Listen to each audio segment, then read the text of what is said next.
Salut internaute, ça me fait super plaisir d'être là avec toi aujourd'hui. Et le sujet, c'est ça.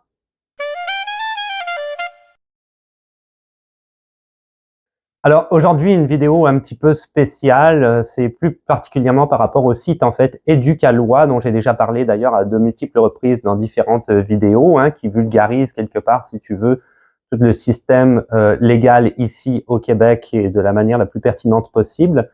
Mais aujourd'hui, Éducalois a mis sur pied un site internet entièrement consacré à l'immigration ici au Québec, un site excessivement bien fait, véritablement une mine d'or pour tout le monde qui voudrait immigrer, s'installer ou qui est même déjà ici sur le territoire au Québec. Effectivement, ça donne, j'allais dire ça résume, mais ça ne résume pas, ça donne réellement en détail, point par point, les éléments essentiels. Donc ça parle par exemple de l'assurance maladie, ça parle du logement, ça parle même des différentes procédures d'immigration, à quoi tu as droit en termes d'aide sociale, tout dépendant dans quelle procédure tu es en ce moment, c'est-à-dire par exemple travailleur temporaire ou résident permanent. Donc il y a énormément d'éléments. Donc j'ai décidé de faire une vidéo afin de faire le tour de ce site internet-là. Évidemment, tu trouveras le lien du site en question dans la description de la vidéo, car c'est l'objectif de la vidéo, c'est de te présenter le site afin que toi-même tu puisses aller y naviguer et aller chercher toutes les informations dont tu as besoin.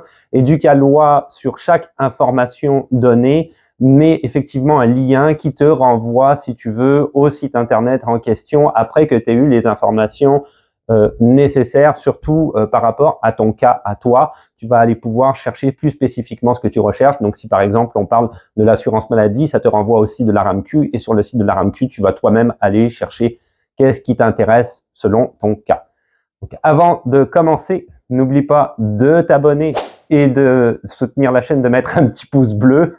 On commence tout de suite. Oui, soutenir la chaîne. Oui. Alors, en introduction de cette vidéo, je voudrais commencer, si tu veux, par une page qui a été mise en place par Éducalois qui s'intitule « Méfiez-vous, trouvez la bonne personne pour vous conseiller en immigration ». Alors, ils ont mis en place, et je trouve que c'est très bien au niveau de la sensibilisation, si tu veux, une sorte de petite BD qu'on va aller regarder ensemble très courte. Et je vais revenir là-dessus parce que moi-même, j'avais déjà proposé du matériel en ce sens pour aider les gens à ne pas tomber dans certains pièges. Alors, comme tu peux le voir, juste à côté de la BD, ils ont écrit un petit encart qui indique « Seules les personnes exerçant comme avocate, avocat, notaire, consultant ou consultant en immigration et en citoyenneté peuvent vous représenter ou vous offrir des conseils juridiques pour vos démarches d'immigration au Québec. Confier son dossier d'immigration à une personne qui n'est pas autorisée à le gérer peut entraîner des conséquences très graves. » Donc, c'est quand même assez important. Tu vois tout en dessous de cette page-là, d'ailleurs, que le barreau du Québec est cité parmi les partenaires qui ont participé à cette page. Donc, c'est effectivement les avocats du Québec. Donc, oui, effectivement, c'est quand même plus que pertinent. Alors, tu vois, voilà la petite BD en question qui est quand même relativement bien faite. Donc, la personne va sur un site internet où, a priori, c'est quelqu'un qui dépendrait du gouvernement du Canada. Malheureusement, ces fraudeurs-là sont toujours assez subtils dans leur manière de faire. Ils font des copies-collées de sites internet qui existent déjà, des faux commentaires avec des étoiles indiquant que c'est une personne fiable, donc ils rencontrent la personne, qui dit qu'il va s'occuper de son dossier immédiatement, que les délais vont être assez rapides, c'est toujours assez étonnant. Et évidemment, une somme de 4000 $ pour pouvoir s'occuper de son dossier, ce que le gouvernement du Canada ou n'importe quel type de consultant ou d'avocat agréé ne demanderait pas une telle somme. Okay, un avocat va avoir effectivement, si tu veux, ses honoraires, c'est ça le mot que je cherchais, mais ce ne sera pas 4000 $ de toute façon. Donc après ça, la personne passe par ce monsieur-là. Malheureusement, ça ne fonctionne pas. Donc, il n'a plus aucune réponse. Et en bout de ligne, quand tu t'en vas chercher l'aide d'un véritable avocat, l'avocat te dit que ce consultant ou cet avocat-là à qui tu as affaire n'existe pas, n'a pas de numéro enregistré. Donc, effectivement, tu as perdu ton argent. La seule possibilité que tu as, c'est d'éventuellement porter plainte au barreau du Québec. Mais malheureusement, la plupart de ces fraudeurs-là, si tu veux, savent que les gens vont porter plainte contre eux, donc ils sont très bien cachés derrière diverses identités. J'en avais parlé justement, donc la BD se termine puisque le monsieur voulait faire une demande de droit d'asile, donc a priori avec un vrai avocat, ça va bien se terminer. Mais tout ça pour dire que c'est de la sensibilisation pour faire attention à qui tu t'adresses réellement. Donc j'avais fait des vidéos, si tu veux, à ce sujet-là. Donc première vidéo justement sur l'identité des sites web fraudeurs. Cette vidéo-là est très importante sur ma chaîne YouTube. J'ai mis, si tu veux, en avant les fameux sites Internet qui sont des faux sites Internet, qui ne sont absolument pas reliés au gouvernement du Canada ou du Québec, qui proposent des services moyennant finance où tu vas perdre ton argent à 100% des cas sans obtenir aucun service en retour. Ces gens-là sont pas poursuivables en justice. C'était mon point sur quoi je voulais revenir, ce que j'étais en train de dire juste avant. Pourquoi? Parce que je le dis dans la vidéo, la plupart vont être en Bulgarie ou en Israël, derrière de fausses adresses web, derrière de fausses boîtes postales qui peuvent exister par exemple à Toronto ou à Vancouver. Et finalement, tu ne peux pas, la justice, il faudrait qu'il y ait énormément de monde qui se mettent ensemble et qui demandent, si tu veux, une justice internationale. C'est relativement compliqué, ils le savent. Il faudrait qu'il y ait vraiment une communauté de personnes qui se sont fait avoir, qui se mettent ensemble. Et encore là, est-ce que ça serait possible, vu qu'il faudrait s'attaquer au droit international? Je ne le sais pas. Donc, tu vois clairement qu'ils se cachent comme ça dans certains endroits où ils sont inaccessibles. Et malheureusement, tu perds ton argent. Donc, fais bien attention à ça. Je trouvais la BD très intéressante, très bien résumée. Évidemment, tu peux aller la lire si ça t'intéresse. Je te renvoie au site internet dont j'ai à ma vidéo YouTube dont je viens de parler, donc les sites web, l'identité des sites web frauduleux, mais aussi j'avais fait une autre vidéo qui s'appelait fausavocat.ca. Encore une fois, très intéressant. Fausavocat.ca est un site internet mis en place par le gouvernement du Canada parce que beaucoup de monde se sont fait avoir et qui répertorie tous les endroits où tu peux aller chercher de l'aide juridique viable, puisque c'est le gouvernement du Canada qui te l'indique, qu'elle soit payable ou gratuite, comme une justice pro bono, par exemple. Alors, juste en dessous de la BD, et encore une fois, tu trouveras le lien dans la description. C'est un PDF qui a été mis en place par Éducalois, donc tu pourras aller cliquer et consulter.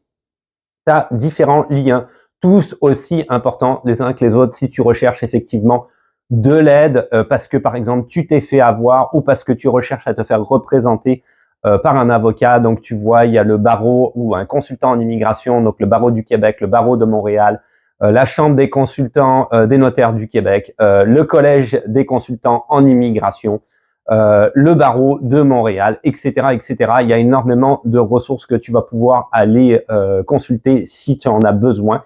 Donc, je te mets encore une fois le lien dans la description.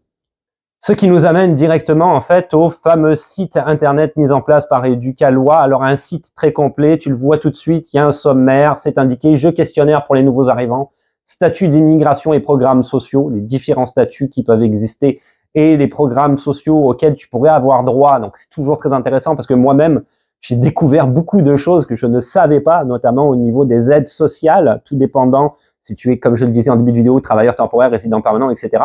Tu as des droits, d'accord? Donc, c'est vraiment, vraiment intéressant. Services de santé, droits relatifs au logement, on le sait, à l'heure actuelle, c'est très important, surtout avec la crise qu'on a. Droits de la famille, encore une fois, aussi très important. J'ai appris en consultant le site internet que n'importe quel enfant pouvait aller à l'école ici à partir du moment où tu résides ici depuis plus de 6 mois. Donc, on entend que tu n'es pas nécessairement visiteur. Donc, même si tu es en statut implicite, il y a des gens qui m'avaient parlé en disant mon enfant n'est pas scolarisé parce que apparemment j'ai plus de job et puis ils veulent pas scolariser mon enfant, etc. Oui, tu peux, et tu vois en droit de la famille, tu pourrais même aller chercher les recours possibles pour aller faire dire à l'école ou au centre de service scolaire en question, non, mon enfant a le droit à l'éducation, donc vous devez le prendre. Donc encore une fois, vraiment pertinent. Droit en milieu de travail, droit des personnes LGBTQ, donc ça encore une fois très très bien aussi, droit du consommateur, les fameuses droits et libertés et différentes publications à imprimer qui pourront t'aider. Dans chaque, si tu veux, élément que je viens de citer, il va toujours y avoir une foule de liens qui vont t'amener vers des endroits très intéressants. Si je prends le jeu questionnaire pour les nouveaux arrivants qui est en premier, je l'ai fait. Juste pour regarder, c'est assez rapide, c'est 10, il me semble, questions de mémoire. Ça évoque pas mal de sujets différents. Ce qui est intéressant, c'est que, bon, c'est pas de savoir si tu as plein de bonnes ou de mauvaises réponses, ça on s'en fout un petit peu. C'est quand même intéressant aussi de voir où est-ce que tu en es par rapport à ça au niveau de tes connaissances, mais en dessous, si tu veux, tu vas avoir la bonne réponse avec les liens qui vont t'amener, si tu veux, vers des endroits qui pourraient être intéressants pour toi, surtout que, comme je te disais, ça parle de différents sujets qui sont très importants pour les immigrants. Donc, n'hésite pas à le faire. Alors très rapidement, hein, juste pour te présenter comme ça le site internet, mais je vais te laisser y aller, ça c'est clair parce que c'est ton intérêt premier. J'ai été par exemple sur l'onglet donc régime de santé, tu vois, tout ce qui concerne la santé. Donc le régime public d'assurance maladie, tu vas aller pouvoir cliquer dessus, système de santé au Québec. Ensuite, tu vas avoir un nouvel onglet qui va s'ouvrir t'expliquant, si tu veux, tous tes droits possibles par rapport à la santé selon même ton statut d'immigration. L'onglet que j'apprécie réellement, c'est celui qui est indiqué aide sociale à savoir avant de faire une demande. Ça, je trouve ça bien parce que j'étais vraiment pas au courant. Je pensais effectivement que tu n'avais pas nécessairement accès à beaucoup d'aide sociale quand tu étais un immigrant, ce qui n'est pas le cas, donc je me suis entièrement trompé. Ça a à voir effectivement avec l'état de tes revenus, avec tes économies que tu as. Il y a des chiffres hein, qui sont cités même au niveau des économies que tu as en arrière de toi. Je trouve ça très pertinent, surtout en ce moment avec la crise du logement. Je me mets à la place de nouvelles familles qui devraient arriver ici avec un loyer astronomique. Et par exemple, une famille ayant quelques enfants, plusieurs enfants, donc j'imagine même pas l'état de ton budget, quoi. Donc effectivement, si tu as accès à de l'aide sociale et que tu remplis ces critères-là, il faut absolument que tu y ailles, quoi. Il n'y a pas photo. Donc c'est clair et net. Donc un onglet vraiment intéressant. N'hésite pas à aller fouiller là-dedans, à aller regarder et à profiter. Il n'y a pas de honte hein, à profiter de l'aide sociale ici. Je te dirais au Québec, il n'y a aucune honte à ça parce que la vie est très dure. On va pas se mentir. Alors, autre onglet que je trouve aussi très intéressant, encore une fois, j'ai défilé parce que je vais te laisser aller regarder le logement, etc. Il y a beaucoup de ressources très intéressantes à ce niveau-là, hein, par rapport à tes droits essentiellement de locataire, par exemple. Mais on va aller sur les droits de la famille. Donc, tu vois, tu as 4 cases vraiment que je trouve très bien. Donc, divorcer au Québec quand on est immigrant. Mariage hors Québec, le partage des biens lors d'un divorce. Les 3 motifs valides pour divorcer. La pension alimentaire pour l'ex-époux. Tout ça est vu d'un point de vue de justice, mais aussi, si tu veux, de procédure ou de, je te dirais, de statut, plus particulièrement d'immigration. Donc, divorcer au Québec quand on est immigrant, par exemple, quand tu vas cliquer là-dessus, ça va te dire qu'est-ce que ça va impacter sur ton statut d'immigration. Donc ça, c'est relativement bien parce que j'ai énormément de questions sur mes réseaux sociaux auxquelles j'ai jamais pu réellement répondre parce que encore une fois, je suis juste un gars qui fait des vidéos, je suis ni un avocat ni un consultant en immigration et je prendrai pas d'ailleurs cette casquette-là de toute façon quoi qu'il arrive parce que j'ai pas suivi de formation à ce niveau-là, ce qui est entièrement logique. Donc je fais juste que vulgariser, si tu veux, du contenu comme ce que je fais en ce moment. Donc j'ai toujours été mal à l'aise vis-à-vis de ces questions-là parce que en disant que je ne sais pas, va voir un avocat parce que c'est la réalité, je ne sais pas. Mais là, tu as accès directement à de l'info. Ok, donc avant de passer par un avocat, tu vas déjà pouvoir consulter toi-même l'information, voir qu'est-ce que ça donne par rapport à ton statut, ensuite demander l'aide d'un avocat, tout en ayant, si tu veux, les informations toi-même nécessaires pour savoir dans quelle direction tu te diriges. Donc vraiment, encore une fois, une mine d'or. Alors ensuite, encore une fois, très rapidement, en dessous, tu vas avoir les droits des consommateurs. Il y a plusieurs éléments qui sont indiqués, qui sont toujours très pertinents, comme je le dis depuis le début de la vidéo. Et tu vas avoir un onglet indiqué compte bancaire et crédit au Québec. Donc ça aussi, je trouve ça vraiment génial. Tu vas aller pouvoir regarder comment ça fonctionne à ce niveau-là. C'est absolument pas à prendre à la légère, hein, on s'entend. Aussi d'avoir des idées de où est-ce que je m'en vais par rapport à telle banque, parce qu'il y a énormément de choses peut-être à prendre en compte que tu ne connais pas par rapport à ton pays d'origine, qui ne fonctionne pas de la même manière ici au Québec. Si on prend par exemple la carte de crédit, la carte Interac, qui sont deux choses complètement différentes, une qui est reliée à ton compte, l'autre non. L'autre qui est juste de l'argent qu'on te prête, des possibilités, comment fonctionne l'endettement ici, si c'est une bonne chose, si c'est une mauvaise chose, à quel niveau, ta cote de crédit par exemple. Ils vont te ponctionner si tu veux par mois des frais bancaires éventuellement. Comment est-ce que tu fais pour aller chercher le meilleur rendement possible par rapport à ton compte bancaire selon les institutions en jeu. J'avais fait une vidéo sur ce sujet-là, qui évidemment aussi tu peux aller regarder, où je vulgarisais tout ce qui était en relation avec les banques ici au Québec, si jamais ça t'intéresse. Donc, effectivement, un onglet vraiment capital. C'est le mot capital. Et ça termine, si tu veux, avec le dernier onglet des droits et libertés.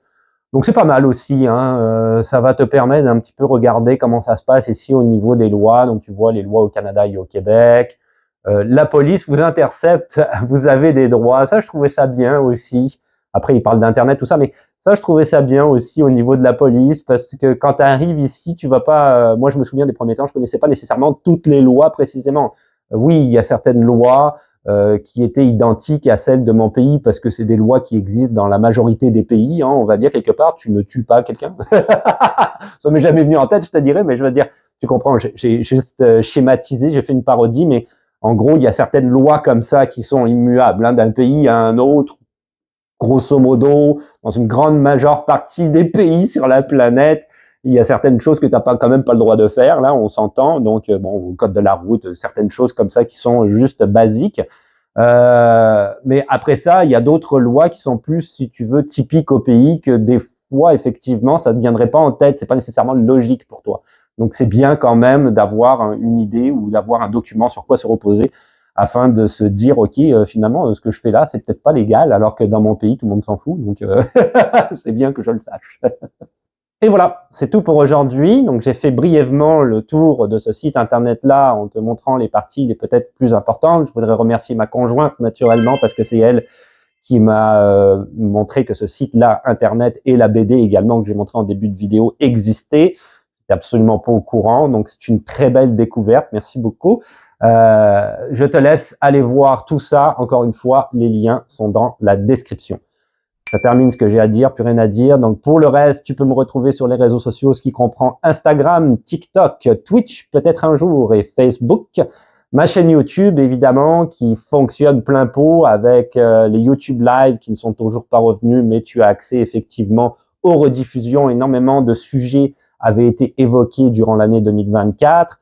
La chaîne YouTube en question, les Shorts, où je suis là au quotidien, 2, 3 vidéos par jour, des fois une, ça dépend comment je suis occupé.